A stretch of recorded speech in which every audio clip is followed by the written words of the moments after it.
नमस्कार दोस्तों, एक बार फिर से आप सभी का हार्दिक स्वागत करता हूं आपके अपने यूट्यूब चैनल रेवंत राज मैथमेटिक्स में। दोस्तों, इस वीडियो लेक्चर में बात करने वाले हैं रीट एग्ज़ाम 2021 के लिए संपूर्ण पाठ्यक्रम के टेस्ट पेपर के बारे में। अपना ये टेस्ट नंबर 4 रहेगा, जो कि संपूर्ण पाठ्यक्रम यानी 150 अंकों का रहेगा, जिसमें 30 प्रश्न साइकोलॉजी के, 30 प्रश्न हिंदी के, 30 प्रश्न संस्कृत के और 60 क्वेश्चन एसएसटी यानी सामाजिक अध्ययन के लिए गए हैं साथियों। इससे पहले हमने 3 टेस्ट लिए थे। आप सभी का बहुत सारा प्यार मिला, आप सभी को तहे दिल से धन्यवाद साथियों। 150 प्रश्नों का टेस्ट देने से आपको अपना आकलन हो जाएगा कि आपके कितने अंक हो रहे हैं। तो साथियों, जितने भी अंक आपके आ रहे हैं आप सभी कमेंट बॉक्स में ज़रूर बताइएगा। वीडियो को ज़्यादा से ज़्यादा लाइक कीजिए और शेयर कीजिए, और यदि चैनल पर पहली बार विजिट करें तो सब्सक्राइब जरूर कर लें। तो चलिए दोस्तों, इस टेस्ट को शुरू करते हैं। सबसे पहले साइकोलॉजी के 30 प्रश्न देखेंगे। क्वेश्चन नंबर 1 आपके सामने अवेलेबल है। निम्न में से कौन सा मानसिक विकास का पहलू है? बुद्धि, भाषा, संवेदना या उपयुक्त सभी? तो साथियों, यहाँ पर राइट आंसर रहेगा उपयुक्त सभी। सारे के सारे मानसिक पहलू है। Option number 4 correct answer. अगला है 14 या 15 वर्ष की आयु तक का विकास लगभग पूर्ण हो जाता है। 14 या 15 वर्ष की आयु तक किसका विकास लगभग पूर्ण हो जाता है? तो साथियों, आप सभी को पता है ये होता है सामान्य बुद्धि का विकास। ऑप्शन नंबर 2 करेक्ट आंसर बनेगा। प्रश्न नंबर 3 देखिए, मनोवैज्ञानिकों के अनुसार बुद्धि क्या है? मनोवैज्ञानिकों के अनुसार बुद्धि क्या है साथियों? इस प्रश्न का राइट आंसर रहेगा ऑप्शन नंबर 4 1 व 2 दोनों, यानी सीखने की क्षमता भी बुद्धि है और अमूर्त चिंतन की योग्यता भी बुद्धि है। ये मनोवैज्ञानिकों की ही परिभाषाएं हैं, इसलिए ऑप्शन नंबर 4 करेक्ट आंसर बनेगा। अगला है, व्यवहार में होने वाले स्थायी परिवर्तन जो अभ्यास के कारण होते हैं उन्हें क्या कहा जाता है? व्यवहार में होने वाले स्थायी परिवर्तन जो अभ्यास के कारण होते हैं उन्हें क्या कहा जाता है साथियों? उन्हें कहते हैं सीखना, लर्निंग। क्या कहते हैं साथियों? सीखना। ऑप्शन नंबर 1 करेक्ट आंसर बनेगा। अगला है, बीएफ स्किनर ने अधिगम का कौन सा सिद्धांत दिया? बीएफ स्किनर ने अधिगम का कौन सा सिद्धांत दिया? तो साथियों, यहाँ पर राइट आंसर रहेगा उपयुक्त सभी, यानी कि ये सारे स्किनर के सिद्धांत के नाम है। इसे सक्रिय अनुबंधन कहते हैं, क्रियाप्रसूत अधिगम कहते हैं, कार्यात्मक प्रतिबद्धता का सिद्धांत भी कहते हैं। ऑप्शन नंबर 4 करेक्ट आंसर है। प्रश्न नंबर 6 देखिए, सुल्तान नामक चिंपैंजी पर प्रयोग करने वाले मनोवैज्ञानिक निम्न में से कौन हैं? पांडुरा, कॉलर, पियाजे या स्किनर? तो साथियों, आप सभी को पता है सुल्तान नामक चिंपैंजी पर जो प्रयोग किया था वो कॉलर ने किया था।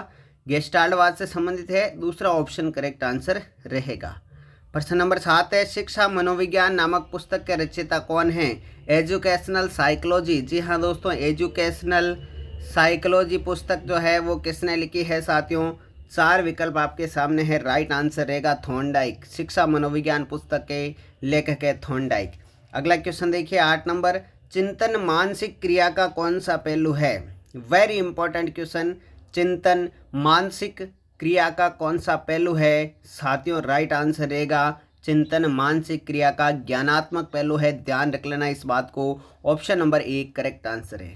अगला देखिए, निम्न में से कौन सा उदाहरण अर्जित प्रेरक का है? अर्जित प्रेरक का कौन सा उदाहरण है साथियों? भूख, पुरस्कार, रुचि या विश्राम? साथियों, राइट आंसर क्या रहेगा? अर्जित प्रेरक का कौन सा है साथियों?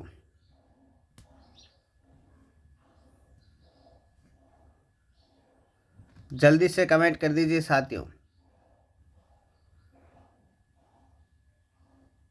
तो यहाँ पर राइट आंसर रहेगा साथियों पुरस्कार भी सही है और रुचि भी सही है। तो यहाँ पर दूसरा ऑप्शन, तीसरा ऑप्शन ध्यान रखें, दोनों सही है। 2 एंड 3 तीनों सही रहेगा साथियों। ठीक है।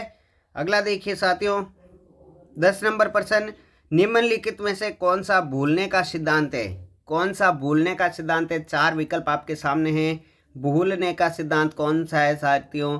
ये है प्रतीपकारी अवरोध। प्रतीपकारी अवरोध दूसरा ऑप्शन करेक्ट आंसर रहेगा। अगला है, समस्या के अचानक समाधान की वकालत करने वाला सिद्धांत कौन सा है? समस्या के अचानक समाधान की वकालत करने वाला जो सिद्धांत है साथियों वह कौन सा है? वह है सूज का सिद्धांत, गेस्टाल्टवाद। जी हाँ साथियों, दूसरा ऑप्शन सही रहेगा। अगला है, निर्मितवाद उपागम का उद्गम है। निर्मितवाद उपागम का उद्गम कौन सा है साथियों? प्रश्न नंबर 12 का राइट आंसर रहेगा आपका संज्ञानवादी मनोविज्ञान। कौन सा है? संज्ञानवादी मनोविज्ञान। विकल्प नंबर 3 बिल्कुल सही आंसर। अगला क्वेश्चन देखिए साथियों, निम्न में से कौन सीखने के सही स्तर है? तो यहाँ पर आपको क्रम पूछा गया है प्रश्न नंबर 13 में कि सीखने का कौन सा क्रम है। ये जो क्रम है वो रिली और लेविस के अनुसार है साथियों। तो यहाँ पर जो राइट आंसर होगा आपका ऑप्शन नंबर 3 रहेगा साथियों। तथ्य, फिर सूचना, फिर ज्ञान प्राप्त करना और उसका बाद प्रज्ञान होना। तो विकल्प नंबर 3 बिल्कुल सही है। प्रश्न नंबर 14 की ओर बढ़ते हैं। किसके अतिरिक्त निम्नलिखित सभी सीखने के रूप के आकलन को बढ़ावा देते हैं? 4 विकल्प आपके सामने दिए गए हैं। राइट आंसर आपको कलेक्ट करना है। तो राइट आंसर रहेगा जितनी संभावना हो शिक्षार्थियों को लगातार परीक्षण लेना, ये सीखने के रूप में आकलन को बढ़ावा देता है। ऑप्शन नंबर 4 बिल्कुल करेक्ट है। प्रश्न नंबर 15 देखिएगा, अधिगम एवं परिपक्वता के संबंध में निम्न में से कौन सा कथन सही है? ट्रू आपको कथन पूछा गया है। तो यहाँ पर जो राइट आंसर रहेगा वो रहेगा विकल्प नंबर 1। यदि मानव विकास केवल परिपक्वता होने से होता तो मनुष्य केवल निम्नतम तक ही सीमित रह जाता। पहला विकल्प बिल्कुल सही है। प्रश्न नंबर 16 देखिए, संवेग क्या है? What is emotion? संवेग क्या है साथियों? तो संवेग जो है उत्तेजना या भावों में परिवर्तन होना संवेग है। तीसरा ऑप्शन करेक्ट आंसर रहेगा। प्रश्न नंबर 17 देखिएगा, निम्न में से कौन सा कथन किसी व्यक्ति के मानसिक स्वास्थ्य को उत्तम रूप से प्रदर्शित करता है? मानसिक स्वास्थ्य को उत्तम रूप से प्रदर्शित करता है। राइट आंसर रहेगा साथियों, पूर्ण अभिव्यक्ति और सामान्य लक्षणों की ओर निर्देशन होना। पहला ऑप्शन सही है। प्रश्न नंबर 18, फ्राइड, पियाजे एवं अन्य मनोवैज्ञानिकों ने व्यक्तित्व विकास की विभिन्न अवस्थाओं के संदर्भ में व्याख्या की है, परंतु पियाजे ने क्या किया है ये बताना है आपको। प्रश्न नंबर 18 में विभिन्न अवस्थाओं को समझाने के लिए संज्ञानात्मक बदलाव के बारे में कहा है। Option number 3 correct answer. प्रश्न नंबर 19 है, वेसलर ने बुद्धि के संदर्भ में निम्नलिखित में से किन योग्यताओं को सम्मिलित किया है? वेसलर ने बुद्धि के संदर्भ में निम्न में से किन योग्यताओं को सम्मिलित किया है? प्रश्न नंबर 19 में बताना है साथियों। राइट आंसर रहेगा उपयुक्त सभी, वातावरण को प्रभावी ढंग से व्यवहार करने की योग्यता, तर्कपूर्ण चिंतन करने की योग्यता और उद्देश्यपूर्ण कार्य करने की योग्यता, ये सारी वेसलर ने बताई है। चौथा ऑप्शन करेक्ट आंसर रहेगा। आगे बढ़ते हैं प्रश्न नंबर 20 की ओर। बहिर्मुखी विद्यार्थी अंतर्मुखी विद्यार्थी से किस विशेषता के आधार पर भिन्न होता है? जो बहिर्मुखी विद्यार्थी है वो अंतर्मुखी विद्यार्थी से किस आधार पर भिन्न होता है ये बताना है। प्रश्न नंबर विकल्प में 4 विकल्प आपके सामने हैं साथियों। राइट आंसर रहेगा मन ही मन परेशान होने की अपेक्षा अपनी भावनाओं को अभिव्यक्त करना।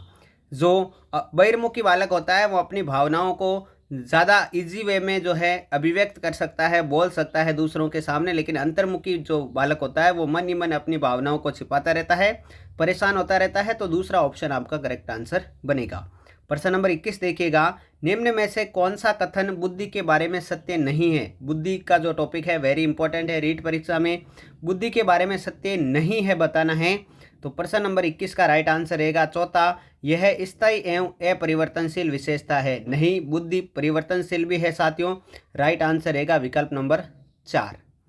आगे बढ़ते हैं 22वें प्रश्न की ओर। एक संतुलित व्यक्तित्व वह है जिसमें, एक संतुलित व्यक्तित्व कौन सा है साथियों? 4 विकल्प आपके सामने हैं। तो साथियों इसका राइट आंसर रहेगा अहम एवं परम अहम के बीच संतुलन स्थापित किया जाता है। ध्यान रखें, ऑप्शन नंबर 3 में राइट आंसर बता रहा हूं, लेकिन ये आरपीएससी में क्वेश्चन आया हुआ है और इसको ये भी सही बताया गया है, मजबूत अहम को बनाया जाता है। साथियों ध्यान रखें, जब अहम और परम अहम के बीच संतुलन स्थापित हो जाएगा तब अपना आप ही मजबूत अहम हो जाएगा, लेकिन आरपीएससी ने इसको माना है। तो इस प्रश्न में मैं यहाँ पर तीसरा ऑप्शन करेक्ट आंसर मान रहा हूँ। आगे बढ़ते हैं, प्रयास व त्रुटि में सबसे महत्वपूर्ण क्या है? प्रयास और त्रुटि में सबसे महत्वपूर्ण क्या है साथियों? क्या होता है? लक्ष्य को प्राप्त करने की सर्वाधिक महत्व होता है। तीसरा ऑप्शन करेक्ट आंसर। अगला देखिए, निम्न में से कौन सा कथन अभिप्रेरणा एक प्रक्रिया के संदर्भ में उपयुक्त नहीं है? 4 विकल्प आपके सामने दिए गए हैं। राइट आंसर आपको सेलेक्ट करना है। अभिप्रेरणा एक प्रक्रिया के रूप में संदर्भ में उपयुक्त नहीं है साथियों। चौथा ऑप्शन सही रहेगा, यह व्यक्ति को अप्रिय स्थिति से दूर रखता है, नहीं, चौथा ऑप्शन बिल्कुल सही है। अगला देखिए, वह विचारात्मक प्रक्रिया जिसमें नूतन, वास्तविक तथा उपयोगी अवधारणाओं का प्रस्तुतिकरण निहित तो कही जाती है। Very important question. Right answer रहेगा रचनात्मकता, सृजनात्मकता। जी हाँ साथियों, पहला ऑप्शन करेक्ट आंसर। अगला है, एक शिक्षक अपनी कक्षा के प्रतिभाशाली बच्चों की योग्यताओं की उपलब्धि चाहता है। अपने उद्देश्य की प्राप्ति के लिए उसे निम्नलिखित में से क्या नहीं करना चाहिए। प्रश्न को ढंग से पढ़ लें, राइट आंसर बताना है। 26 का राइट आंसर रहेगा साथियों ऑप्शन नंबर 4, उनकी सृजनात्मकता को समृद्ध करने के लिए उन्हें चुनौती देना। Option number 4 correct answer. अगला देखिए, बच्चे के विकास के सिद्धांत को समझना शिक्षक की सहायता करता है, किसमें। बच्चे के विकास को समझना शिक्षक की सहायता किस प्रकार से करता है, तो राइट आंसर रहेगा चौथा ऑप्शन, शिक्षार्थियों की भिन्न भिन्न अधिगम शैलियों को प्रभावी रूप से संबोधित करने में काम आएगा, चौथा ऑप्शन सही है। प्रश्न नंबर 28 देखिए, यदि एक बच्चे की मानसिक आयु 5 वर्ष है तथा वास्तविक आयु 4 वर्ष है तो बच्चे की बुद्धि लब्धि कितनी होगी। तो आप सभी को सूत्र पता है, MA/CA × 100 होता है। तो MA तो आपका 5 है और नीचे आ जाएंगे 4 × 100, 100 में 4 का भाग जाएगा आपका 25, 25 मान 125। राइट आंसर रहेगा ऑप्शन नंबर 1, पहला ऑप्शन करेक्ट आंसर रहेगा। 125 बुद्धि लब्धि होगी उसकी। आगे देखिए 29वां प्रश्न, निम्नलिखित में से कौन सा तत्व कक्षा में अधिगम हेतु आवश्यक हो सकता है। तो 4 विकल्प आपके सामने हैं साथियों। राइट आंसर रहेगा ऑप्शन नंबर 2, अध्यापकों द्वारा बच्चों की स्वायत्तता को बढ़ावा देना और सहायता देना, दूसरा ऑप्शन चाहिए। साइकोलॉजी का अंतिम प्रश्न देख लीजिए, माइक्रोसॉफ्ट वर्ड एवं माइक्रोसॉफ्ट एक्सेल किसके उदाहरण हैं। तो यहाँ पर थोड़ा सा ये अलग टाइप का क्वेश्चन है, लेकिन ध्यान रखें इसका राइट आंसर रहेगा अनुप्रयोग सॉफ्टवेयर के, अनुप्रयोग सॉफ्टवेयर के। ये शिक्षण अधिगम सामग्री से लिया गया है, चौथा ऑप्शन सही रहेगा। अब आपके हिंदी के 30 प्रश्न शुरू हो रहे हैं साथियों। साइकोलॉजी के 30 हो चुके हैं। हिंदी भाषा फर्स्ट जिन्होंने सेलेक्ट किए है उसके लिए ये है। तो गद्यांश आपके सामने है, जहां आवश्यकता पड़ेगी मैं आपको वापस दिखाऊंगा। सीधे प्रश्नों की ओर चलते हैं। आपसे प्रश्न पूछा गया है, साहित्य में कौन सा प्रत्यय है। साहित्य में कौन सा प्रत्यय है बता दीजिए साथियों। तो साहित्य में साथियों ये प्रत्यय का प्रयोग किया गया है, दूसरा ऑप्शन सही रहेगा। प्रश्न नंबर 32 देखिए, परमात्मा शब्द में कौन सी संधि है। परमात्मा शब्द में कौन सी संधि है साथियों। संधि विच्छेद हो जाएगा परम प्लस आत्मा, परम प्लस आत्मा बराबर परमात्मा। दीर्घ स्वर संधि का प्रयोग किया गया है, पहला ऑप्शन सही है। अगला है, जीवन पर्यंत का समास पद क्या है। जीवन पर्यंत, जीवन पर्यंत का समास पद पूछा गया है आजीवन। आजीवन का क्या हो जाएगा, जीवन पर्यंत। जी हाँ दोस्तों, दूसरा ऑप्शन सही है। अगला है, सुंदरता शब्द में कौन सी संज्ञा है। सुंदरता शब्द में कौन सी संज्ञा है साथियों। Very easy question, very important question. सुंदरता शब्द में भाववाचक संज्ञा का प्रयोग किया गया है, सुंदर, सुंदरता। ठीक है साथियों, दूसरा ऑप्शन। अगला देखिए, परिवार में कौन सा उपसर्ग है। परिवार शब्द में कौन सा उपसर्ग है साथियों, ये बताना है। परिवार में साथियों परि उपसर्ग का प्रयोग किया गया है, दूसरा ऑप्शन सही रहेगा। अगला देखिए, राजस्थानी में उत्तम पुरुष के लिए कौन सा शब्द काम में लेते हैं। महा, आपा या थे। तो यहाँ पर इंपॉर्टेंट क्वेश्चन है, उत्तम पुरुष के लिए कौन सा शब्द काम में लेते हैं राजस्थानी भाषा में, क्योंकि राजस्थानी भाषा का टॉपिक है। तो आपा, ये राइट आंसर रहेगा, दूसरा ऑप्शन। अगला है, कार्य सूचक क्रिया परिभाषित करना किस उद्देश्य से संबंधित है। परिभाषित करना किस उद्देश्य से संबंधित है साथियों। परिभाषित करना ज्ञान से संबंधित है, ज्ञान अवबोध पढ़े होंगे, ज्ञान से संबंधित है परिभाषित करना, पहला ऑप्शन सही है। अगला है, अयोग्य व्यक्ति को पैसा मिलना, इस अर्थ को प्रकट करने वाला मुहावरा कौन सा है। किसी अयोग्य व्यक्ति को पैसा मिल जाना, इस मुहावरे, इसके लिए मुहावरा कौन सा बनेगा साथियों। राइट आंसर रहेगा अंधे के हाथ बटेर लगना। अयोग्य, तो अयोग्य व्यक्ति को उच्च वस्तु मिलना या पैसा मिलना, तीसरा ऑप्शन सही है। अगला है, निम्न में से कौन सा वाक्य शुद्ध है। शुद्ध वाक्य आपको छांटना है। 39 नंबर आपके सामने अवेलेबल है।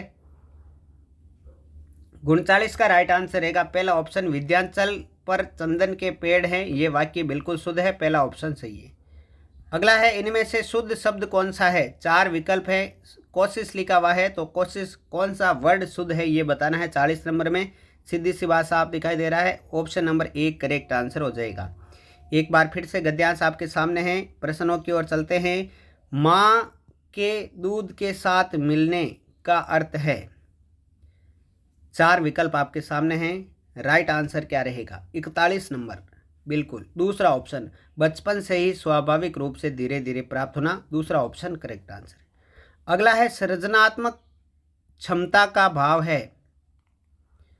सृजनात्मक क्षमता का भाव है, ये लीजिए यहाँ पर देख लीजिए, आपको सृजनात्मक क्षमता का भाव है, यहाँ देखिए ये सृजनात्मक नाम दिया गया है, तो यहाँ पर आप पढ़ सकते हैं। बिल्कुल सृजनात्मक क्षमता का भाव है, इसका राइट आंसर क्या हो जाएगा 42 का दूसरा ऑप्शन, रचना करने की सामर्थ्य प्राप्त होना, दूसरा ऑप्शन सही है।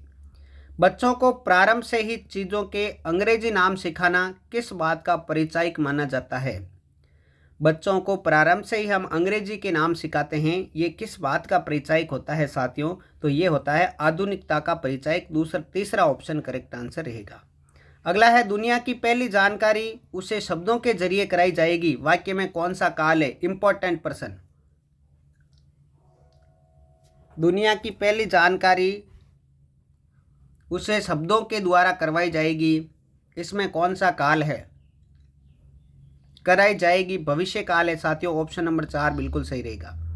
अगला है स्कूल की प्रवेश प्रतियोगिताओं में भी इसी बच्चों की प्रतिभा का मानदंड माना जाता है, रेखांकित पदों में कौन सा वचन है। प्रतियोगिताओं और बच्चों, इन दोनों में वचन बताना आपको। 45 का राइट आंसर हो जाएगा, बहुवचन है दोनों में, प्रतियोगिताओं में भी बहुवचन और बच्चों में भी बहुवचन, चौथा ऑप्शन करेक्ट आंसर। अगला है कोष्टक में दिए गए चिन्ह का कब उपयोग किया जाता है। ये जो कोष्टक में चिन्ह दिया गया है, विराम चिन्हों के भी आपका टॉपिक है, तो कब उपयोग किया जाता है। 46 का राइट आंसर क्या हो जाएगा साथियों, वाक्य में छोड़े गए स्थान पर। वाक्यों में छोड़े गए स्थान पर पहला ऑप्शन करेक्ट आंसर रहेगा 46 का। अगला देखिए 47, जानने की इच्छा रखने वाला के लिए उपयुक्त शब्द कौन सा है। जानने की इच्छा रखने वाला 47 नंबर आपके सामने है साथियों। एक उपयुक्त शब्द है, यहां पर विकल्प थोड़े से गलत छपके हैं। जानने की इच्छा रखने वाले को क्या कहते हैं साथियों, जिज्ञासु। क्या कहते हैं, जिज्ञासु। ऑप्शन तो यहाँ पर नहीं है, हालांकि जिज्ञासु इसका राइट आंसर रहेगा।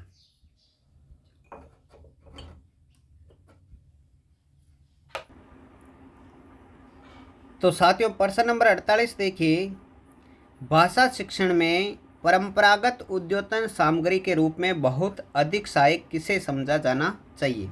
4 विकल्प आपके सामने है साथियों। 48 का राइट आंसर क्या रहेगा, पाठ्य पुस्तक। ध्यान रखें, पाठ्य पुस्तक इसका करेक्ट आंसर रहेगा, पहला ऑप्शन। अगला है भावों की अधिकाधिक अभिव्यक्ति होती है किसमें। भावों की अधिकाधिक अभिव्यक्ति किसमें होती है साथियों, नाटक में। जी हाँ साथियों, नाटक में, ऑप्शन नंबर 2 करेक्ट आंसर रहेगा। प्रश्न नंबर 50 है, भाषाई कौशल के निर्धारित पक्षों में कौन सा विकल्प सम्मिलित नहीं है। भाषाई कौशल के निर्धारित पक्षों में कौन सा विकल्प सम्मिलित नहीं है साथियों, राइट आंसर रहेगा आपका देखना। जी हाँ साथियों, भाषा के 4 कौशल है, LSRW, देखना उसमें शामिल नहीं है, चौथा ऑप्शन करेक्ट आंसर। अगला है भाषा सीखने का मनोवैज्ञानिक क्रम कौन सा है, यानी कि मनोवैज्ञानिक क्रम कौशलों का पूछा गया है, सीधी सी बात है। तो 51 का राइट आंसर LSRW कहाँ मिल रहा है, सुनना, बोलना, पढ़ना, लिखना, ऑप्शन नंबर 3 में। अगला है उच्च प्राथमिक स्तर पर हिंदी भाषा शिक्षण के लिए क्या अपेक्षित नहीं है। तो उच्च प्राथमिक स्तर पर हिंदी भाषा शिक्षण के लिए अपेक्षित कौन सा दूसरा नहीं है, सुनकर शब्द से दोहराने की क्षमता का विकास करना, दूसरा ऑप्शन सही है। अगला है उच्च प्राथमिक स्तर पर हिंदी भाषा शिक्षण में सर्वोपरि महत्वपूर्ण सामग्री कौन सी है। सर्वोपरि महत्वपूर्ण सामग्री पूछी गई है साथियों, उच्च प्राथमिक स्तर पर हिंदी भाषा शिक्षण में सर्वोपरि, तो राइट आंसर रहेगा साथियों बाल साहित्य, ऑप्शन नंबर 4। अगला देखिए, उच्च प्राथमिक स्तर पर बहुभाषिक कक्षा में बच्चों की भाषा या भाषाएं क्या है साथियों, एक संसाधन के रूप में लेनी चाहिए। ऑप्शन नंबर 1 करेक्ट आंसर रहेगा। प्रश्न नंबर 55 देखिएगा। उच्च प्राथमिक स्तर पर बच्चों की मौखिक अभिव्यक्ति का सतत आंकलन करने के लिए सर्वाधिक उचित तरीका कौन सा है। मौखिक अभिव्यक्ति का सतत आंकलन करने के लिए सर्वाधिक उपयुक्त तरीका ये सभी है साथियों, चौथा ऑप्शन सही रहेगा। प्रश्न नंबर 56 देखिए। उच्च प्राथमिक स्तर पर बच्चों की हिंदी भाषा की क्षमता का आंकलन में कार्यपरक पक्ष पर बल देने का आशय क्या है। कार्यपरक पक्ष पर बल देने का आशय है भाषा प्रयोग पर बल देना साथियों, ऑप्शन नंबर 1 करेक्ट आंसर रहेगा। प्रश्न नंबर 57 देखिए। नेहा अपनी बात कहते समय अपनी मातृभाषा के शब्दों का प्रयोग करती है, आप क्या करेंगे। नेहा अपनी कोई भी बात कहती है तो उसकी बातों में मातृभाषा का प्रयोग होता है, आप क्या करेंगे। 4 विकल्प है। राइट आंसर क्या रहेगा। लक्ष्य भाषा के शब्द का प्रयोग करते हुए सहजता से उसके वाक्य को दोहराएंगे, ऑप्शन नंबर 1 सही रहेगा। प्रश्न नंबर 58। भाषा की कक्षा में यह जरूरी है कि, तो भाषा की कक्षा में क्या जरूरी है साथियों। राइट आंसर क्या रहेगा आपका, ऑप्शन नंबर 3 भाषिक पृष्ठभूमि के आधार पर किसी को भी पीछे नहीं छोड़ा जाए, तीसरा ऑप्शन सही रहेगा। प्रश्न नंबर 59। उच्च प्राथमिक स्तर पर भाषा शिक्षण का उद्देश्य है। उच्च प्राथमिक स्तर पर भाषा शिक्षण का उद्देश्य है भाषा की बारीकी और सौंदर्य बोध को समझने की क्षमता का विकास करना, ऑप्शन नंबर 4 करेक्ट आंसर रहेगा। हिंदी का अंतिम प्रश्न आपके सामने है। भाषा शिक्षण में पाठ्य पुस्तकों के अतिरिक्त कौन सा सबसे कम प्रभावशाली है। तो कम प्रभावशाली आपसे पूछा गया है, प्रश्नों के उत्तर लिखना, यह सबसे कम प्रभावशाली है, ऑप्शन नंबर 1 करेक्ट आंसर बनेगा। ये हिंदी के 30 क्वेश्चन पूरे हुए। अब संस्कृत भाषा सेकंड संस्कृत की ओर बढ़ रहे हैं। 30 क्वेश्चन इसके रहेंगे, फिर 60 क्वेश्चन SST के हैं। कुल मिला के 150 का टेस्ट है। वीडियो अच्छा लग रहा है तो लाइक कर ही दीजिए। चलिए, आपके सामने सबसे पहले पद्यांश दिया गया है। 61वां क्वेश्चन है। महात्मानम इति शब्द है कै समासे अस्ति। महात्मानम शब्द में कौन सा समास है साथियों। 4 विकल्प आपके सामने हैं। राइट आंसर रहेगा साथियों बहुब्रीहि समास है। कौन सा है, बहुब्रीहि, दूसरा ऑप्शन सही रहेगा। सॉरी, महात्मानम, महात्मानम में साथियों कौन सा है, कर्मधारय समास है। महात्मानम में कौन सा साथियों, कर्मधारय, पहला ऑप्शन सही है 61 का। अगला देखिए। अभ्युदय इति शब्द कै संधि। अभ्युदय में कौन सी संधि है साथियों। अभ्युदय शब्द में कौन सी संधि है, तो साथियों राइट आंसर रहेगा यण संधि है। अभ्युदय में यण संधि, तीसरा ऑप्शन बिल्कुल सही है। अगला है 63 नंबर। श्रुतौ इति शब्द कै विभक्ति वचनम अस्ति। श्रुतौ में कौन सी विभक्ति है और कौन सा वचन है, इंपॉर्टेंट क्वेश्चन है साथियों।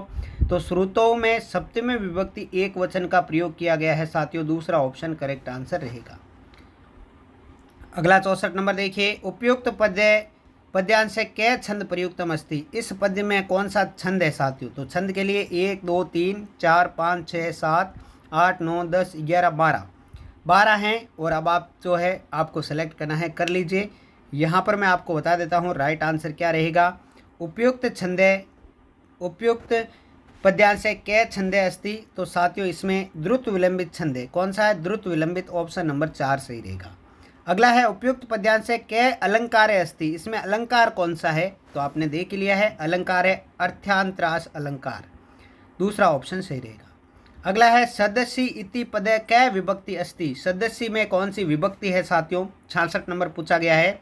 तो सदस्य में साथियों कौन सी है, सप्तमी विभक्ति का प्रयोग किया गया है, तीसरा ऑप्शन करेक्ट आंसर। अगला है। वर्ण साम्यम लक्षणों अस्ति। वर्ण साम्यम ये किस अलंकार का लक्षण है, ये परिभाषा डायरेक्टली ली गई है। वर्ण साम्यम अनुप्रास है, ऑप्शन करेक्ट आंसर रहेगा। वर्ण साम्य साम्यम अनुप्रास अलंकारम, तीसरा ऑप्शन करेक्ट आंसर। 68 नंबर देखिए। माहेश्वर सूत्रस्य कस्मिन् सूत्रे अकारस्य इत संज्ञा भवति। किसमें अकार की इत संज्ञा हो जाती है साथियों। 68 नंबर का राइट आंसर क्या रहेगा, ऑप्शन नंबर 1 लण प्रत्याहार में, ऑप्शन नंबर 1 बिल्कुल सही है। 69 देखिए। बालिकाः सन्ति। बालिकाः सन्ति इति कृतवाच्य भाववाच्यम परिवर्तनम कुरु। इस कृतवाच्य का भाववाच्य में प्रयोग करना है, बालिकाः सन्ति। राइट आंसर क्या रहेगा साथियों, बालिकाः आया हुआ है इसलिए बालिका भी भूयते, बालिका भी भूयते, ऑप्शन नंबर 1 करेक्ट आंसर बनेगा। अगला है किमवि ही मधुराणाम मंडनम नाक्रीनिताम इति सुक्तिम रचना अस्ति। यह सुक्ति किसकी है, किसने इसकी रचना की है साथियों? ये अभिज्ञान शाकुंतलम से ली गई है। चौथा ऑप्शन करेक्ट आंसर रहेगा। अगला है फे वर्णस्य उच्चारण स्थानम अस्ति। फे वर्ण का उच्चारण स्थान पूछा गया है। उपुप ध्यानम ओष्टो, पहला ऑप्शन सही आंसर बनेगा। 72 नंबर देखिए, इदम शब्द से तृतीया एक वचने रूपम भविष्यति। तो इदम शब्द का तृतीया एक वचन आपको बनाना है साथियों। तो 72 नंबर का राइट आंसर रहेगा एनएन। क्या बनेगा? NN, option number 1। अगला है पितृ शब्द से प्रथमा बहुवचने रूपम भविष्यति। पितृ शब्द का प्रथमा विभक्ति का बहुवचन रूप क्या बनेगा? तो साथियों राइट आंसर क्या रहेगा? ऑप्शन नंबर 3 पितृ है। पितृ, पिता, पितरो, पितृ है, तीसरा ऑप्शन करेक्ट आंसर। अगला है ते मित्राणाम सह विनोदम कुर्वन्ति इति वाक्य रेखांकित पद स्थाने उचित शुद्ध शब्दम लिखत। आपको इसकी जगह मित्राणाम की जगह शुद्ध शब्द चुनना है साथियों। 74 नंबर का राइट आंसर रहेगा ते मित्र ही से विनोदम कुर्वन्ति, क्योंकि सह के योग में तृतीया विभक्ति और यहाँ पर बहुवचन आया हुआ है, इसलिए मित्र ही आएगा तृतीया बहुवचन में। तीसरा ऑप्शन सही आंसर रहेगा। अगला है याच धातु लंग लकार से प्रथम पुरुष बहुवचने रूपम भविष्यति। याच धातु का लंग लकार का प्रथम पुरुष का बहुवचन रूप क्या बनेगा? 75 नंबर का राइट आंसर रहेगा ए याचन। क्या बनेगा? ए याचन, दूसरा ऑप्शन। अगला है निम्नलिखिता नाम वाक्येषु कै वाक्ये कारक दृष्ट्याम शुद्धम अस्ति। इन वाक्यों में से कारक की दृष्टि से शुद्ध वाक्य कौन सा है? 4 विकल्प आपके सामने है साथियों। राइट आंसर रहेगा पुत्र है, पित्रा सह ग्रामम गच्छति। पित्रा में तृतीया विभक्ति आई गई है सह के योग में, तीसरा ऑप्शन करेक्ट आंसर बनेगा। प्रश्न नंबर 77 देखिए, परखरतापेन, परखरतापेन सामासिक पदस्य विग्रहम अस्ति। इसका आपको समास विग्रह करना है। राइट आंसर रहेगा परखरेण तापेन, परखरेण तापेन, ऑप्शन नंबर 3। 74 नंबर देखिए, मम ... हरे कृपा अस्ति इति वाक्य उचित अव्यम पूर्यते। मेरे ऊपर हरि की कृपा है, समझ गए? तो 78 नंबर का राइट आंसर क्या आएगा? ऊपरी, मम ऊपरी हरे कृपा अस्ति। आपको पता है ऊपरी ऊपरी आए तब तो आपको द्वितीय करने हैं, लेकिन केवल ऊपरी शब्द आए तो आपको षष्ठी करनी होती है। तो मम में षष्ठी ही है, इसलिए मम ऊपरी हरे कृपा अस्ति, ऑप्शन नंबर 4 करेक्ट आंसर रहेगा। अगला है तुम्हें व्यर्थ क्रोध नहीं करना चाहिए। इसका संस्कृत अनुवाद कीजिए। तुम्हें व्यर्थ में क्रोध नहीं करना चाहिए। त्वम वृथा माँ कुप्यते, त्वम वृथा माँ कुप्यते, दूसरा ऑप्शन करेक्ट आंसर रहेगा। 80 नंबर की ओर बढ़ते हैं। गद्यांश आपके सामने है। 80वां प्रश्न पूछा गया है, उपगम्य इति शब्द कै प्रत्यय अस्ति। उपगम्य में कौन सा प्रत्यय है? वेरी इंपॉर्टेंट प्रश्न साथियों। उपगम्य में कौन सा प्रत्यय है साथियों? 80 नंबर आपके सामने आ चुका है साथियों। उपगम्य आगे उपसर्ग आया हुआ है, पीछे यह है तो लेप प्रत्यय हो जाएगा। तीसरा ऑप्शन बिल्कुल सही रहेगा, लेप प्रत्यय है।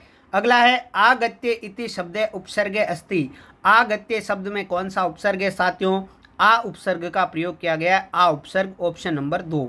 82 नंबर देखिए, राज दर्शनम इति पदे कै समासे विद्यते। राज दर्शनम शब्द में कौन सा समास का प्रयोग किया गया है? किस तत्पुरुष समास का? तो साथियों राइट आंसर रहेगा राजा का दर्शन, षष्ठी तत्पुरुष समास, ऑप्शन नंबर 4। 83 देखिए, ब्रूते इति शब्द कै धातु अस्ति। ब्रूते शब्द में कौन सी धातु का प्रयोग किया गया है साथियों? 83 नंबर आपके सामने है। तो राइट आंसर रहेगा ब्रू धातु है साथियों, ऑप्शन नंबर 1 ही करेक्ट आंसर है। 84 नंबर देखिए, कुतश्चिद इति शब्द से संधि विच्छेदम भवति। इसका संधि विच्छेद क्या होगा साथियों? 84 का राइट आंसर रहेगा कुतः प्लस चिदः, ऑप्शन नंबर 1 ही करेक्ट आंसर है। अगला है कोएपी इति शब्द कै संधि। कोएपी शब्द में कौन सी संधि है? वेरी इंपॉर्टेंट प्रश्न है साथियों। तो इसमें क्या हो जाएगी? कोएपी में पूर्व रूप संधि हो जाएगी, ऑप्शन नंबर 3 करेक्ट आंसर बनेगा। अगला है कर्तव्य निष्ठा इति पद कै समास अस्ति। कर्तव्य निष्ठा शब्द में कौन सा समास का प्रयोग किया गया है साथियों? 86 आपके सामने अवेलेबल है। राइट आंसर रहेगा द्वंद्व समास। द्वंद्व समास ऑप्शन नंबर 1। 87 देखिए, छात्राः कथाया अंतं परिवर्त्य कथां पुनर्लिखितुं यदा निर्दिश्यन्ते तदा प्रधानोद्देश्यम। 4 विकल्प आपके सामने। 87 का राइट आंसर रहेगा ऑप्शन नंबर 4 भावानुवाद कौशल वर्धनम। तो ऑप्शन नंबर 4 करेक्ट आंसर रहेगा। प्रश्न नंबर 88 देखिएगा, उच्च प्राथमिक स्तरे पठन कौशलम परीक्षितुम उत्तमोपाय। उच्च प्राथमिक स्तर पर पठन कौशल का परीक्षण करने का उत्तम उपाय कौन सा है? 4 विकल्प आपके सामने है। राइट आंसर रहेगा साथियों ऑप्शन नंबर 4 उचित काठिन्य स्तराणाम अदृष्ट पूर्वाणाम अनुच्छेदानाम उपयोगे। ऑप्शन नंबर 4 बिल्कुल सही है। अगला है भाषा शिक्षण नियंत्रणम नाम। भाषा शिक्षणम नियंत्रणम नाम। तो राइट आंसर क्या रहेगा साथियों 89 का ऑप्शन नंबर 4 उपाध्याय नियंत्रित भाषा शिक्षणम। ऑप्शन नंबर 4 बिल्कुल सही है। अंतिम प्रश्न संस्कृत का फिर सामाजिक अध्ययन के क्वेश्चन आ रहे हैं। छात्राणाम स्वायत्तताम प्रोपनित्ति परिणामकारीषु मार्गेषु एक है। राइट आंसर रहेगा परिप्रश्नम कर्तु छात्राणाम प्रोत्साहनम। छात्रों को प्रश्न पूछने के लिए प्रोत्साहित करना। दूसरा ऑप्शन करेक्ट आंसर रहेगा। तो ये 90 क्वेश्चन कंप्लीट हो गए। अब सामाजिक अध्ययन को शुरू करते हैं हम। वीडियो को कर दीजिए लाइक। तो साथियों प्रश्न नंबर 91 में सामाजिक अध्ययन शुरू हो रहा है। जैन धर्म का आधारभूत नैतिक मूल्य क्या है? जैन धर्म का आधारभूत नैतिक मूल्य क्या है? तो साथियों राइट आंसर रहेगा अहिंसा। Option number 3। मैं डायरेक्ट आंसर बता रहा हूं ताकि समय कम मिले, आपका आंकलन जल्दी हो जाए। प्रश्न नंबर 92 में देखिए, नीचे दिए गए कथनों पर विचार कीजिए, कौन सा कथन सत्य है? साथियों राइट आंसर क्या रहेगा? ऑप्शन नंबर 2 केवल बी सही रहेगा। इसमें पृथ्वी का सूर्य के चारों ओर एक स्थिर कक्षा में गति को परिक्रमण गति कहते हैं। दूसरा ऑप्शन बिल्कुल सही है, केवल बी। अगला देखिए, निम्न में से कौन सी वस्तु जीवाश्मों से नष्ट नहीं होती है? जीवाणुओं से नष्ट नहीं होती है। निम्न में से कौन सी वस्तु जीवाणुओं से नष्ट नहीं होती है? साथियों राइट आंसर क्या रहेगा? प्लास्टिक। Option number 4। अगला देखिए, हेरिकेन है। हेरिकेन क्या है साथियों? हेरिकेन क्या है ये पूछा गया है 94 में। तो यह है आपका उष्ण कटिबंधीय चक्रवात है हेरिकेन। ऑप्शन नंबर 2 बिल्कुल सही है। प्रश्न नंबर 95, भारत में निम्नलिखित में से किसके बाद चुनाव प्रक्रिया शुरू मानी जाती है? किसके बाद चुनाव प्रक्रिया शुरू मानी जाती है? साथियों राइट आंसर क्या रहेगा 95 का? ऑप्शन नंबर 2 चुनाव अधिसूचना जारी होने के बाद। दूसरा ऑप्शन सही है। अगला है, निम्न को सुमेलित कीजिए। सुमेलित करने वाला प्रश्न आ चुका है साथियों। चारों विकल्प मैं आपको दिखाने का प्रयास करता हूँ, ये लीजिए। अब आपको सुमेलित करना है साथियों, सुमेलित करना है इनको। 4 विकल्प आपको दिखाई दे रहे हैं, सुमेलित करना है। राइट आंसर क्या रहेगा? प्रश्न नंबर 96 का राइट आंसर रहेगा साथियों ऑप्शन नंबर 1 2 4 3 1। क्या रहेगा साथियों? 2 4 3 1। ये लीजिए 2 4 3 1। अब देख लीजिए आप 2 यानी 6 से 14 साल की आयु वाले बच्चे सभी अनिवार्य शिक्षा अनुच्छेद 21 में दिया गया है। फिर 4 नंबर आएगा इसमें अनुच्छेद 14 से कम उम्र के बच्चों को जोखिम वाले कार्यों में सुरक्षा जो है अनुच्छेद 24 में बताया गया है। इस प्रकार से आप मिलान कर सकते हैं। अगला है, भारतीय रिजर्व बैंक की स्थापना कब हुई? चलिए 97 भारतीय रिजर्व बैंक की स्थापना कब हुई साथियों? राइट आंसर रहेगा 1 अप्रैल 1935 को भारतीय रिजर्व बैंक की स्थापना हुई। पहला ऑप्शन सही है। 98 देखिए, भारत में बीमा क्षेत्र का नियामक निम्न में से कौन करता है? बीमा क्षेत्र का नियामक निम्न में से कौन करता है साथियों? ये करता है IRDA। IRDA ठीक है। इस समिति का जो गठन है वो मल्होत्रा समिति की सिफारिश के आधार पर 19 अप्रैल 2000 को किया गया था। Option number 3 correct answer. अगला देखिए, उपभोक्ता जागरूकता आवश्यक है। उपभोक्ता जागरूकता आवश्यक है किसके लिए साथियों? शोषण बचाने के लिए भी है, उच्च जीवन स्तर के लिए भी है, हानिकारक उपभोग रोकने के लिए भी है, यानी ऑप्शन नंबर 4 करेक्ट आंसर रहेगा। प्रश्न नंबर 100 देखिए, चिट फंड भारत के किस हिस्से में सर्वाधिक प्रचलित है? चिट फंड भारत के किस हिस्से में सर्वाधिक प्रचलित है साथियों? यह है दक्षिण भारत में। ऑप्शन नंबर 2 सही आंसर रहेगा। अगला है राजस्थान में ग्राम पंचायत के सरपंच व उप सरपंच को पद ग्रहण के कितने समय पश्चात अविश्वास प्रस्ताव पेश किया जा सकता है? कितने समय पश्चात अविश्वास प्रस्ताव हटाए जाने का प्रावधान है साथियों? राइट आंसर रहेगा 2 वर्ष। Option number 3। अगला है 102, निम्नलिखित में से क्या सही नहीं है? 4 विकल्प आपके सामने, आपको असत्य कथन छांटना है साथियों। सही नहीं है तो ऑप्शन नंबर 3 करेक्ट आंसर रहेगा। राज्य विधानसभा में निर्वाचन के लिए व्यक्ति की आयु 30 वर्ष अवश्य होनी चाहिए, ये कथन गलत है। तीसरा ऑप्शन सही रहेगा। न्यूनतम आयु जो है 30 वर्ष नहीं होती है। अगला देखिए, उच्च न्यायालय जयपुर पीठ के बारे में निम्नलिखित पर विचार कीजिए। 4 विकल्प दिए गए हैं। उच्च न्यायालय जयपुर पीठ के बारे में निम्नलिखित पर विचार कीजिए। 4 ऑप्शन आपके सामने हैं, फिर नीचे कोट भी दिए गए हैं। तो राइट आंसर आपको बताना है 103 का रहेगा तीसरा ऑप्शन सही। 1, 3 और 4, 1, 3 और 4 तीसरा ऑप्शन सही है। पहला सही है, तीसरा सही है और चौथा सही है, चौथा है। ठीक है, देखिए अगला क्वेश्चन, बालाथल सभ्यता कहाँ स्थित है? बालाथल सभ्यता कहाँ पर स्थित है साथियों? बालाथल सभ्यता कहाँ है? उदयपुर में स्थित है साथियों। दूसरा ऑप्शन करेक्ट आंसर रहेगा। 105 देखिए, भारत में सबसे बड़ा मिट्टी का वर्ग है। भारत में सबसे बड़ा मिट्टी का वर्ग है कछारी मिट्टी साथियों। ऑप्शन नंबर 4 सही रहेगा। अगला प्रश्न देखिए साथियों, काजीरंगा राष्ट्रीय उद्यान किसके लिए प्रसिद्ध है? प्रश्न नंबर 106, काजीरंगा राष्ट्रीय उद्यान किसके लिए प्रसिद्ध है साथियों? राइट आंसर रहेगा, यह है गेंडा के लिए प्रसिद्ध। Option number 1। अगला देखिए, निम्नलिखित में से कौन सा अधिकार अभी भारतीय संविधान द्वारा एक मौलिक अधिकार के रूप में नहीं दिया गया है? कौन सा अधिकार भारतीय संविधान द्वारा एक मौलिक अधिकार के रूप में नहीं है? तो साथियों राइट आंसर क्या रहेगा आपका? ऑप्शन नंबर 3 संपत्ति का अधिकार। Option number 3। अगला है, जब राष्ट्रपति व उपराष्ट्रपति दोनों के पद एक साथ खाली हो जाए तो राष्ट्रपति पद पर अस्थायी रूप से कौन काम करता है? जब राष्ट्रपति व उपराष्ट्रपति दोनों के पद खाली हो जाए तो राष्ट्रपति पद पर अस्थायी रूप से कौन कार्य करता है साथियों? भारत का मुख्य न्यायाधीश। भारत का मुख्य न्यायाधीश। Option number 4। 109 देखिए, भारत के उच्चतम न्यायालय के न्यायाधीश के रूप में नियुक्ति के निम्नलिखित में से कौन सी अहर्ता अनिवार्य है? इनमें से कौन सी शर्त या अहर्ता पूरी होनी चाहिए? 4 विकल्प आपके सामने साथियों। राइट आंसर रहेगा कौन सा? ऑप्शन नंबर 4 उपरोक्त सभी। पहला, दूसरा, तीसरा सारे सही है, चौथा ऑप्शन करेक्ट आंसर। अगला है, राज्य के विधानमंडल में 17वां स्थान में राज्यपाल विशेष परिस्थितियों में जो आदेश जारी करता है उसे क्या कहते हैं?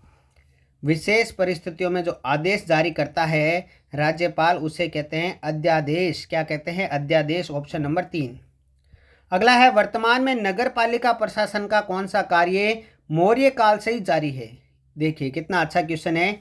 मौर्य काल से ही कौन सा जारी है साथियों? राइट आंसर रहेगा जन्म एवं मृत्यु का पंजीकरण। ऑप्शन नंबर 3 तीसरा ऑप्शन सही है। अगला है, मुगल शासन में तांबे का सिक्का कहलाता था। मुगल शासन में तांबे का सिक्का क्या कहलाता था साथियों? राइट आंसर रहेगा ऑप्शन नंबर कौन सा? दूसरा, दाम कहलाता था। दूसरा ऑप्शन सही रहेगा। अगला है, मुगलों एवं मेवाड़ के राणा के मध्य चित्तौड़ की संधि किस शासक के शासनकाल में हस्ताक्षरित हुई? चित्तौड़ की संधि किस शासक के शासनकाल में हस्ताक्षरित हुई? तो साथियों राइट आंसर रहेगा option number 2 Jahangir. Option number 2 correct answer. अगला 114, टीडागढ़ नेपानगर एवं होशंगाबाद प्रसिद्ध है किसके लिए?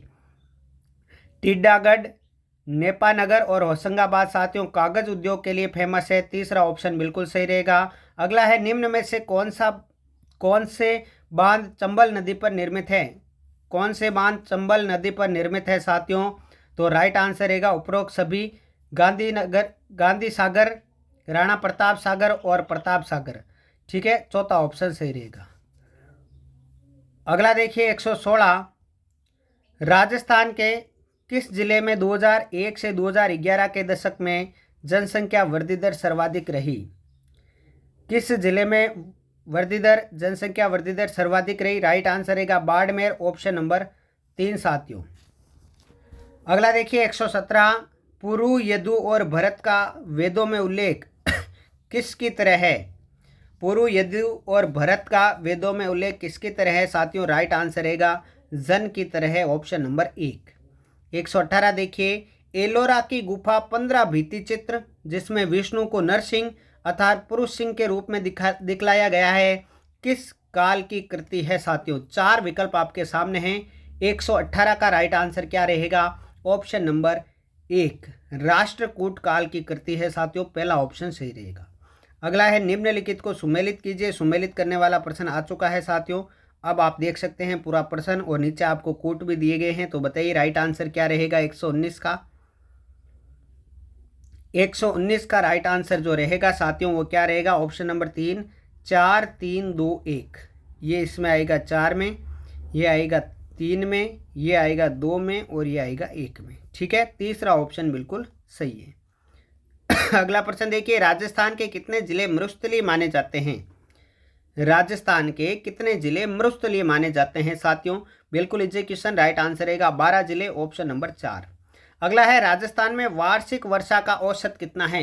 राजस्थान में वार्षिक वर्षा का औसत आपसे पूछा गया मेरे प्यारे साथियों। राइट आंसर क्या हो जाएगा 121 का? ऑप्शन नंबर 3, 57 से 58 सेंटीमीटर।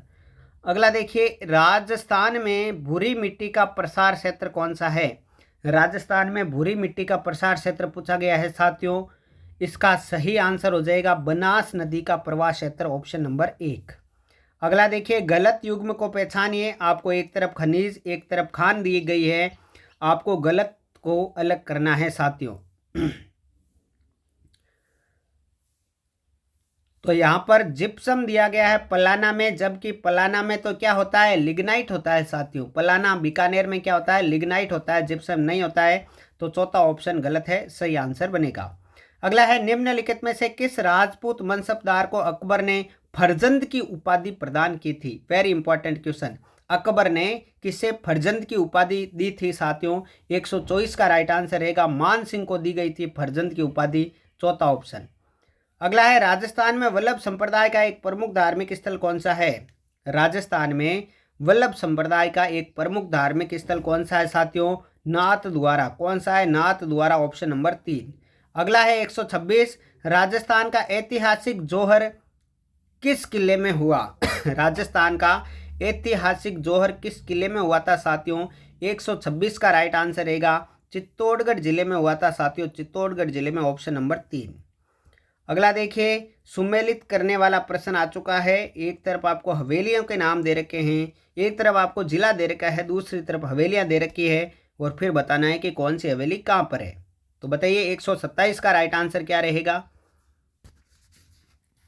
तो साथियों 127 का राइट आंसर तीसरा ऑप्शन रहेगा, यानी कि पहले में दूसरा उदयपुर में है बागौर हवेली, फिर है दूसरे में चौथा जैसलमेर सालिम सिंह की हवेली जैसलमेर, ठीक है, फिर सी में पहला जैसलमेर नतमल की हवेली, ठीक है, फिर फलोदी लालचंद डड्डा की हवेली, ऑप्शन नंबर 3 बिल्कुल सही है।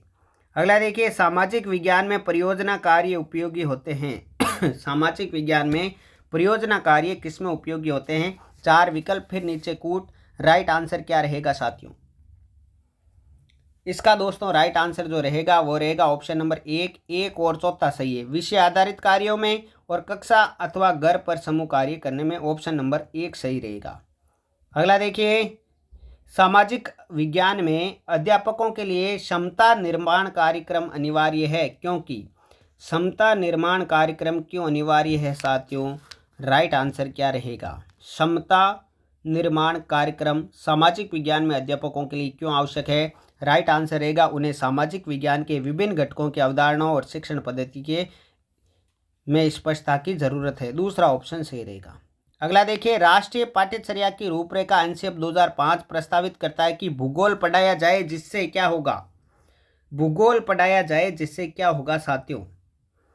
भूगोल पढ़ाया जाए जिससे पर्यावरण चिंताओं तथा इसके संरक्षण के संबंध में आलोचनात्मक समझ पैदा की जा सके, दूसरा ऑप्शन सही रहेगा। अगला देखिए, सामाजिक विज्ञान की शिक्षण पद्धति और संसाधनों के बारे में राष्ट्रीय पाठ्यचर्या रूपरेखा 2005 के अनुसार सामाजिक विज्ञान में शिक्षण के लिए निम्नलिखित में से किसको अपनाना चाहिए।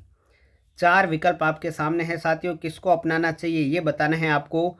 तो 131 का राइट आंसर क्या रहेगा। ऐसे तरीके जो रचनात्मक और आलोचनात्मक परिप्रेक्ष्य को बढ़ाते हैं, इनको अपनाना चाहिए, पहला ऑप्शन सही है। 132 देखिए साथियों,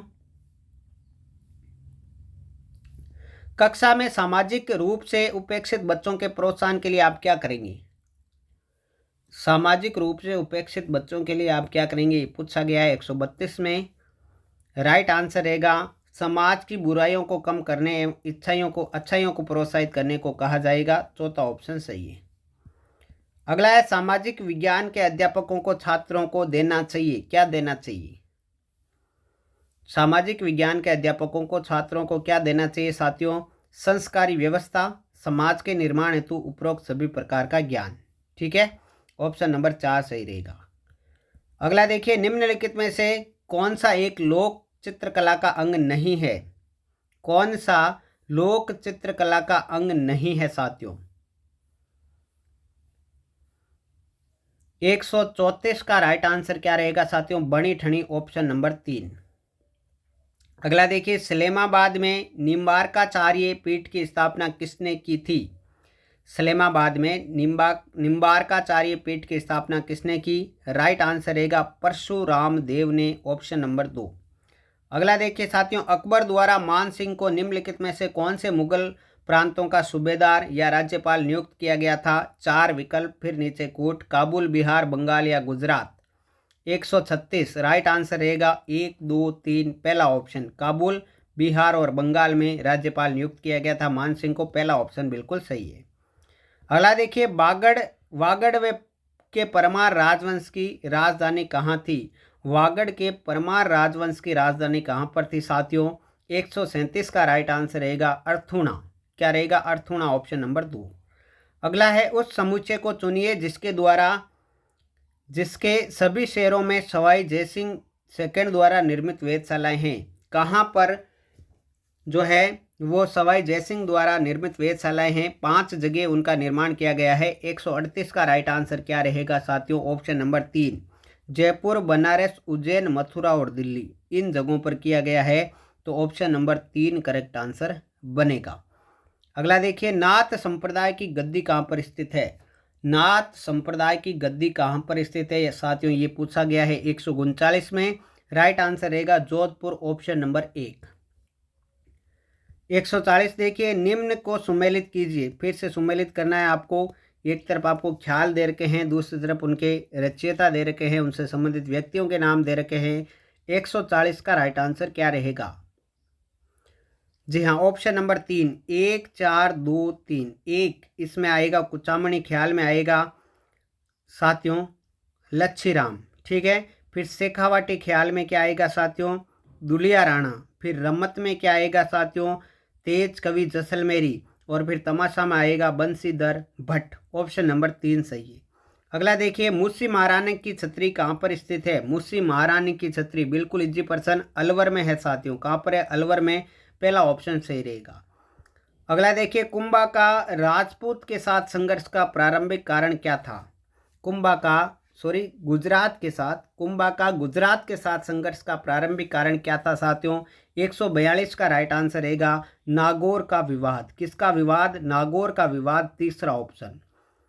143 देखिए, मेवाड़ के महाराणा प्रताप के विरुद्ध अंतिम मुगल आक्रमण का नेतृत्व किसने किया। मेवाड़ के महाराणा प्रताप के विरुद्ध जो अंतिम मुगल आक्रमण था उसका नेतृत्व करने वाले कौन थे साथियों। 143 का राइट आंसर बताना है। तो 143 का राइट आंसर, ये नेतृत्व साथियों जगन्नाथ ने किया था, ऑप्शन नंबर 4 करेक्ट आंसर रहेगा। अगला देखिए, सुमेलित करना है आपको, एक तरफ संत और दूसरी तरफ जन्म स्थान दे रखे हैं उनके। 144 नंबर आपके सामने हैं, तो राइट आंसर रहेगा साथियों दूसरा ऑप्शन, 1, 2, 3, 4 ये ऑटोमेटिक सुमेलित है। रामदास ढेरा, जसनाथ जैतारण, दरियाव कतरियासर और चरणदास बीकमकोर। ठीक है, दूसरा ऑप्शन करेक्ट आंसर बनेगा। अगला देखिए, निम्न में से कौन राजस्थान में लोक देवी के रूप में पूज्य नहीं है। कौन लोक देवी के रूप में पूज्य नहीं है साथियों। तो राइट आंसर क्या रहेगा? मीरा जो है साथियों वो लोक देवी के रूप में पूज्य नहीं है, तो तीसरा ऑप्शन सही रहेगा। अगला है तुर्रा और कलंगी। लोक नाट्य में तुर्रा और कलंगी प्रतीक है, किसका प्रतीक है तुर्रा और कलंगी? ये पूछा गया, वेरी इंपॉर्टेंट क्वेश्चन है। तुर्रा और कलंगी किसका प्रतीक है साथियों? शिव और पार्वती के प्रतीक है तुर्रा कलंगी। ऑप्शन नंबर 4 सही रहेगा। अगला देखिए, सामाजिक अध्ययन विषय की एक अध्यापिका कक्षा 8 के विद्यार्थियों को मतदान प्रक्रिया के बारे में पढ़ाना चाहती है। सबसे उपयुक्त विधि जिसका उपयोग किया जाना चाहिए, सबसे उपयुक्त विधि कौन सी रहेगी साथियों? मतदान प्रक्रिया के बारे में पढ़ा रही है। राइट आंसर क्या रहेगा? प्रयोजना विधि, प्रायोजना विधि। Option number 3। अगला देखिए, यदि बालक ग्लोब को पढ़ना एवं समझना सीख गया तो उसमें किसका विकास होगा? यदि बालक ग्लोब को पढ़ना और समझना सीख गया तो उसमें किसका विकास हो जाएगा मेरे प्यारे साथियों? उसमें हो जाएगा भूगोल संबंधी निरीक्षण कौशलों का विकास। ऑप्शन नंबर 2 सही है। 149 देखिए, सामाजिक विज्ञान शिक्षण की प्राचीन विधि कौन सी है? सामाजिक विज्ञान शिक्षण की प्राचीन विधि कौन सी है साथियों? व्याख्यान विधि सबसे प्राचीन है। ऑप्शन नंबर 3 सही आंसर। और आज के मॉडल पेपर का अंतिम प्रश्न आपके सामने, व्यक्तित्व मापन की प्रश्नावली विधि में जब प्रश्नों को उत्तर हाँ या नहीं में देने होते हैं तो ये प्रश्नावली किस प्रकार की होगी? जब हाँ या नहीं में उत्तर देंगे तब साथियों क्या रहेगी? ये हाँ या नहीं में उत्तर देने होते हैं तो ये रहती है साथियों बंद प्रश्नावली। ऑप्शन नंबर 1 करेक्ट आंसर बनेगा। ये थे साथियों सामाजिक अध्ययन के मॉडल पेपर के 150 क्वेश्चन, और 150 में से आज आपका स्कोर क्या रहा आप ज़रूर बताएं। वीडियो को ज़्यादा से ज़्यादा लाइक करें, शेयर करें। मिलते हैं अगले वीडियो में साथियों, तब तक के लिए जय हिंद, जय भारत, थैंक यू।